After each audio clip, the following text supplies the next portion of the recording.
ก็สวัสดีครับเรียบร้อยครับวันนี้ย่างไส้ครับ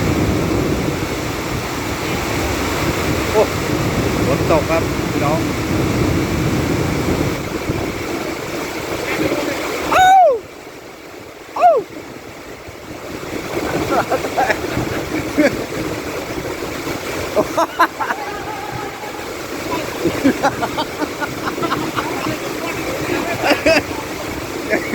ฝนตกหนักมากเลยเดี๋ยวแล้วนะครับ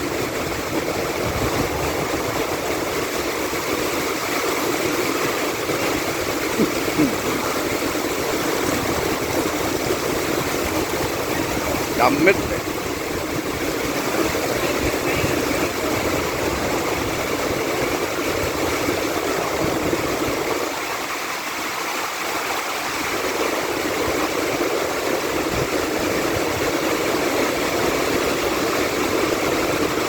อันนี้เขาต้มมานานแล้วเนาะต้มนานมันเปื่อยอย่างนี้เลยไม่ถ้าต้มนานมันเปื่อยเราย่างไม่นานไงย่างพออยากให้กรอบพอย่างครับใช่นะเนี่ยมันจะได้กินแรงแล้วก็ย่างแป๊บเดียวก็สุกน้ำสะอาดเลยน้ำสะอาดด้วยไงสะอาดเลยข้างในไม่มีอะไรเลย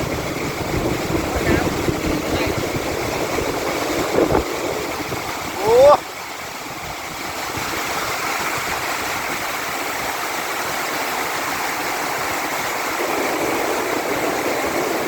พรุ่งนี้เรียบร้อยครับฝนตกหนักเลย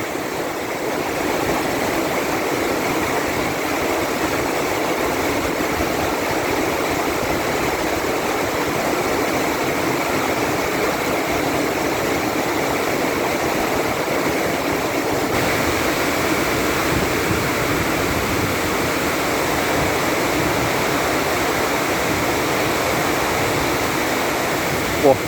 ดูน้ำครับไม่ใช่เรื่องเล่นๆนะครับพายุนี่แม่นจริงๆ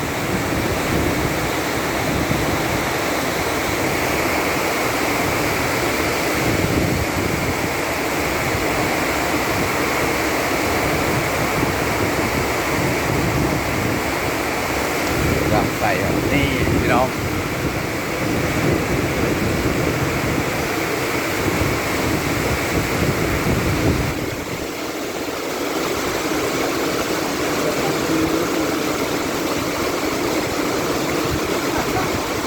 อยากเป็นต้นนี่มาโอ้ยคุยอะไรกันเนี่ยอะไรพูดยังพี่ตู้มันเปิดอ่ะพี่ไปปิดให้หน่อยตู้ไฟมันเปิดบอกจะสนใจก็ดิไอ้คนมาแล้วไอ้เจ๊ก็มา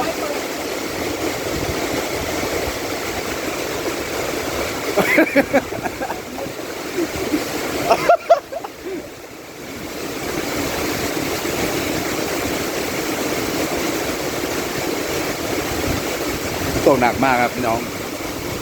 บรรยากาศโอ้โหดูดีเลย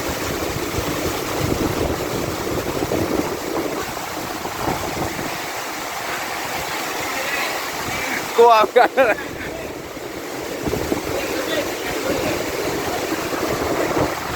โอ้ลมแรงครับ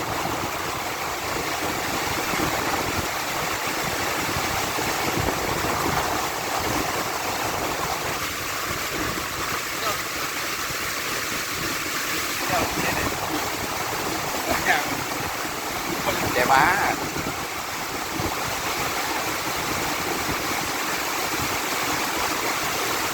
มืดแล้วครับไฟดับ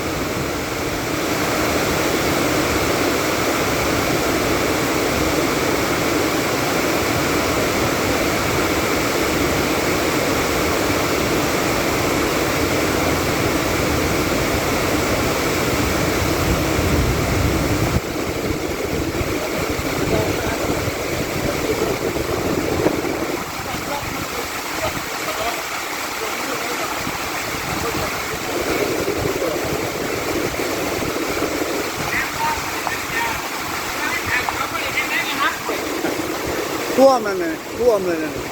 มีน้ำเลยอ่ะช่วงนี้ ไม่อะไลฟ์สดไม่ได้เรื่องแบบนี้ไลฟ์สดไม่ได้ติดเหล้าติดเดียวติดเหล้าติดเดียว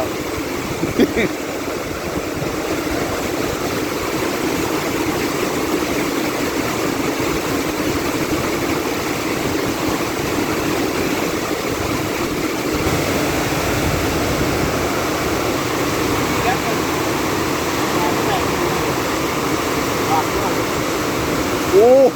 น้ำอ่ะอู้ตรงนี้รั่วอีกแล้วนี่ ว่าเจ้าไอ้มันก็หูโบ้มันใหญ่มันโตไม่แห้งปะแล้วบางทีมันดุ้ง ครับ ดุ้งออก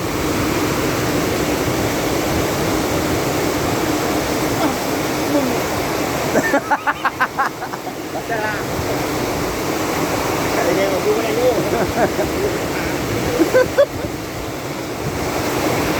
แดง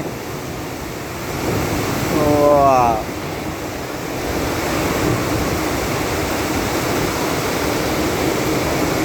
จับที่ลมด้วยนะ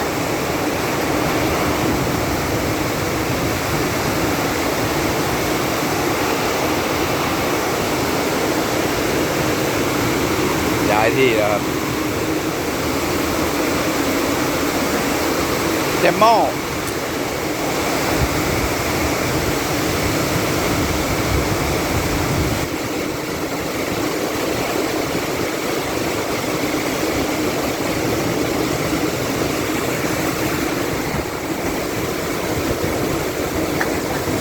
ยังเล่นจุดเล่นได้อยู่